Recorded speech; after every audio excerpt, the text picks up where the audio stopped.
ఈ సిఫార్సులు చేశారు. ఈ సహజంగా ప్రతిసారి ఇప్పుడు ఒకసారి మోసపోయేవాడిని అయ్యో అనుకుంటాం, రెచ్చం మోసపోయేవాడిని ఏమంటారు, అదే కదా. ఇక్కడ ఇంకోటి అది మోసం అనడానికి కూడా లేదు. సరే చచ్చినోడు పెళ్ళికి వచ్చిందే కట్నం. ఇప్పుడు 2 లక్షల రూపాయల దాకా అప్పు కట్టకుండా ఉన్నోడికి మాఫీ అయిపోయిందిగా. అంతే. అవును. సరిగ్గా చెప్పాలంటే అప్పు కట్టినోడు పాపాత్ముడు, అవును.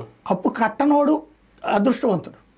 అవును. రేవంత్ రెడ్డిని నమ్మి అప్పు కట్టకుండా ఉన్నోడు లేదా ఏళ్ల తరబడి అప్పులు ఎగ్గొట్టేవాడు ఇప్పుడు అదృష్టవంతుడే. 2014లో ఆంధ్రప్రదేశ్ ప్రభుత్వం అప్పట్లో ఇచ్చిన హామీతో పోల్చుకుంటే బెటర్ దెన్ ఇప్పుడు వీళ్ళు. అంటే అప్పుడు కూడా విడతల వారీగానే చేశారు, 3 విడతలు ఏదో చేశారు, అలాగని అందరికీ కూడా చేయలేదు. తర్వాత ఇంక చేతులు ఎత్తేసారు. కానీ ఇది కంప్లీట్గా మీరన్నట్టు 1.5 లక్ష ఇలా చేసినా 20 లక్షల మంది చేసినా ఇంకా చేసేసినట్టే అని అనుకోవాలి. ఇందులో కూడా అన్న మతలబు ఉందా? ఖచ్చితంగా ఆ ఆస్పెక్ట్లో అయితే 100కి 1000 రెట్లు బెటర్. ఎందుకంటే ఆంధ్రప్రదేశ్లో అప్పుడు 2 ఏళ్ళు అసలు పట్టించుకోవాలి. అవును.